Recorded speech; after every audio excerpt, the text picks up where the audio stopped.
और दुबई में सीएम धामी ने रोड शो किया है, उद्योग समूहों के डेलीगेशन के साथ बैठक भी की है और पहले दिन 11,925 करोड़ का एमओयू साइन हुआ है। ग्लोबल इन्वेस्टर समिट के लिए इस समय बड़ी तैयारी में है मुख्यमंत्री धामी। पहले दिन का जो रोड शो हुआ 11,925 करोड़ के एमओयू साइन हुए हैं, जिनमें पर्यटन, शिक्षा, इंफ्रास्ट्रक्चर, रियल एस्टेट में एमओयू करार हुए हैं। ज्ञानेंद्र तिवारी हमारे सहयोगी जुड़ गए हैं ज्यादा जानकारी के साथ। ज्ञानेंद्र, सबकी निगाहें मुख्यमंत्री पुष्कर सिंह धामी के इस दौरे को लेकर हैं। जो अपडेट सामने आ रही हैं वो ये है कि रोड शो काफी सफल हुआ है और जो करार हुआ है वो पहले दिन का है 11,925 करोड़ का, जिसमें पर्यटन है, शिक्षा है, इंफ्रास्ट्रक्चर है और रियल एस्टेट है। क्या कुछ खबरें आप तक पहुंच रही हैं इस दौरे को लेकर?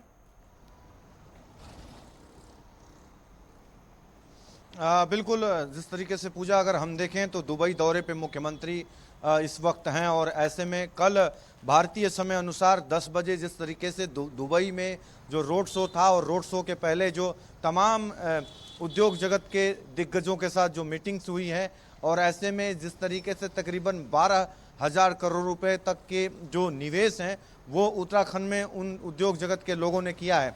ख़ास तौर पे अगर हम देखें तो जिस तरीके से जो विश्वास था मुख्यमंत्री पुष्कर सिंह धामी का, वो पहले भी जिस तरीके से कहते हुए नजर आ रहे थे कि इस इन्वेस्टर समिट में तमाम जो ऐसे उद्योग जगत से जुड़े हुए उद्योग हैं उनको कहीं ना कहीं लाने का काम किया जाएगा। और दुबई दौरे के पहले भी जिस तरीके से वो कहते हुए नजर आ रहे थे तकरीबन 30,000 करोड़ रुपए का जो निवेश है वो अबू धाबी और दुबई से सरकार कराएगी। और ऐसे में जिस तरीके से हमने देखा दौरे के दौरान 2 मीटिंग्स हुई और दोनों मीटिंगों में जिस तरीके से एक मीटिंग में 6,000 करोड़ और दूसरे में 5,000 करोड़ तक के जो निवेश हैं जो कि एमओयू हैं वो कई कंपनियों के साथ साइन किए गए। मौजूदा समय में अगर हम देखें तो जिस तरीके से जो जिन सेक्टरों में निवेश करने को लेके उद्योगपतियों ने कहीं ना कहीं सहमति दी और एमओयू साइन किया है कंपनियों ने, खासतौर पे शिक्षा से जुड़ा हुआ, पर्यटन से जुड़ा हुआ, इंफ्रास्ट्रक्चर से जुड़ा हुआ कहीं ना कहीं जो क्षेत्र है, कंपनियां हैं, उन्होंने यहाँ पे अपने व्यवसाय खोले जाने को लेके सहमति जताई है। और उम्मीद की जा रही है कि आने वाले इन्वेस्टर समिट के बाद उत्तराखंड में ये कंपनियां काम करती हुई नजर आएंगी। और कहीं ना कहीं अगर हम देखें तो आज दुबई के दौरे के बाद मुख्यमंत्री अबू धाबी पहुंचेंगे और अबू धाबी में भी तमाम जो उद्योग जगत के बड़े बड़े कंपनियों के जो लोग हैं उनके साथ उनकी जो मीटिंग्स है वो रहने वाली है। और उसके बाद जो रोड शो है अबू धाबी में वो भी आज देखने को मिलेगा। और ऐसे में हमने कल देखा, हम देख रहे थे किस तरीके से तकरीबन 9-10 बजे का जो समय रहा होगा इन रात का भारतीय समय अनुसार, जिस समय पहले मीटिंग चल रही थी और मीटिंग के बाद जो रोड शो का कार्यक्रम था मुख्यमंत्री का वो देखने को मिला। और ऐसे में मुख्यमंत्री की जो टीम थी वो वहाँ पे मौजूद जो लोग थे उनको जो जानकारियाँ हैं पॉलिसी से संबंधित वो देती हुई नज़र आ रही थी। और तस्वीरों में हमने ये भी देखा कि किस तरीके से कई कंपनियों के जो चेयरमैन्स थे वो एमओयू साइन करते हुए नज़र आ रहे थे मुख्यमंत्री के साथ। तो कुल मिला के जो कोशिश है सरकार की इन्वेस्टर समिट के जरिए उत्तराखंड में रोजगार को बढ़ाने की, उत्तराखंड की अर्थव्यवस्था, देश की अर्थव्यवस्था को मजबूत करने की पूजा, उसके मद्देनज़र कहीं ना कहीं ये सार्थक साबित हो रहा है ये दौरा। और ऐसे में अगर हम देखें तो आज अबू धाबी में भी पूरी उम्मीद है कि कई हजार करोड़ रुपए के जो निवेश हैं वो उत्तराखंड में अबू धाबी में मौजूद कंपनियां कर रही। जी निश्चित तौर पर ज्ञानेंद्र, एक बड़े लक्ष्य के साथ सरकार आगे बढ़ रही है। 2025 का टारगेट जब उत्तराखंड 25 साल पूरे करेगा, ये नवोदित राज्य है, यहाँ पर बड़ी चुनौतियां हैं, लेकिन इनको चुनौतियों को पार पाने के लिए ये जरूरी है कि इसका विकास हो। और विकास तभी संभव है जब निवेश की बुनियाद मजबूत हो और इसी बुनियाद को मजबूत करने के लिए धामी लगातार प्रयासरत हैं। बिल्कुल पूजा, जिस तरीके से उत्तराखंड में की व्यवस्था को मजबूत करने को लेकर धामी सरकार और प्रधानमंत्री जिस तरीके से पूरे देश की जो अर्थव्यवस्था को $5 ट्रिलियन बनाने की जो सोच है उनकी, उसी के मद्देनज़र ये काम किया जा रहा है।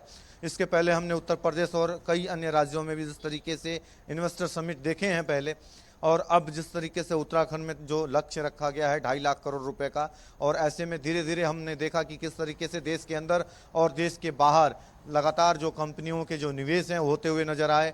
इसके पहले हम अगर दुबई से पहले की बात करें तो हमने दिल्ली में भी देखा कई सारी कंपनियों ने रोड शो के बाद जो बैठकें हुई उनमें निवेश करती हुई नजर आई। इसके बाद अगर हम देखें तो मुख्यमंत्री लंदन दौरे पे रहे और वहाँ से भी तकरीबन 19,000 करोड़ रुपए का जो निवेश है उत्तराखंड में वो होता हुआ नजर आया। और ऐसे में और अब जिस तरीके से आज अबू धाबी में भी संभावनाएं पूर्ण रूप से बन रही है, क्योंकि मुख्यमंत्री ने बात कहा है कि तकरीबन 29,000 करोड़ रुपए का जो निवेश दुबई और अबू धाबी से सरकार करती हुई नजर आएगी। हालांकि ये देखना होगा कि जो इन्वेस्टर समिट 8 और 9 तारीख को दिसंबर माह में रखा गया है, उस इन्वेस्टर समिट के बाद धरातल पे कितने काम शुरू हो रहे हैं, क्योंकि अपार जो संभावनाएं हैं उत्तराखंड में शिक्षा के क्षेत्र में, पर्यटन के क्षेत्र में है, होटल व्यवसाय के क्षेत्र में है। और ऐसे में कई सारी जो कंपनियां हैं होटल व्यवसाय से जुड़ी हुई, उन्होंने भी यहाँ निवेश करने का कहीं ना कहीं अपना मन बनाया और MOU साइन किया है।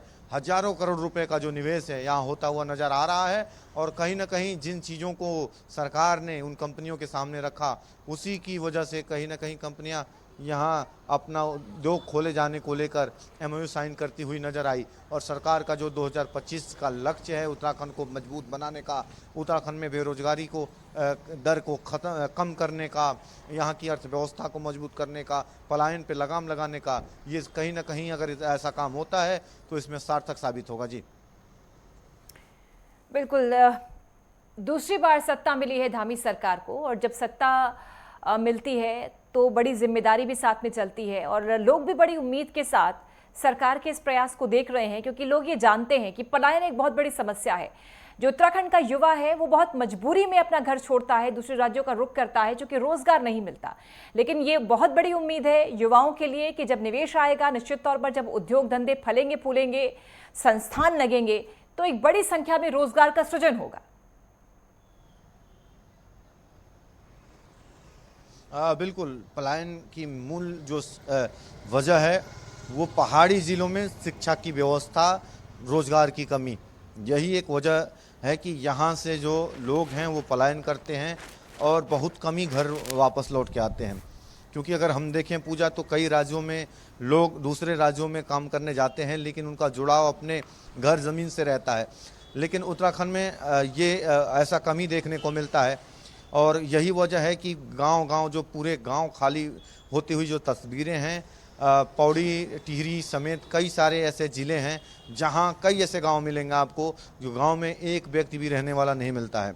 और ऐसे में सरकार इसको भली भांति समझ रही थी और कहीं ना कहीं इसी के मद्देनज़र इस तरह के जो प्रयास किए जा रहे हैं ताकि यहाँ की अर्थव्यवस्था को मजबूत किया जाए, पहाड़ों में शिक्षा की व्यवस्था दी जा सके, पहाड़ों में होटल व्यवसाय दिया जा सके, पहाड़ों में कई कंपनियों को पहुंचाया जाए, कई क्षेत्रों की उद्योग खोले जाएं ताकि स्थानीय स्तर पे लोगों को भी काम मिल सके, जो इनसे जुड़े हुए लोग हैं उनको काम मिले और पलायन पे भी रोकथाम लगाया जाए ताकि जो पहाड़ हैं वो खाली ना हो, लोगों को बाहर जाने ना पड़े। इस पे भी विशेष तौर पे सरकार की नज़र है और ये कोशिश है कि जो उत्तराखंड के लोग हैं उनको यहीं काम मिले और ये पलायन जैसी जो सबसे बड़ी समस्या है कई सालों की, उस पर अंकुश लगाया जा सके।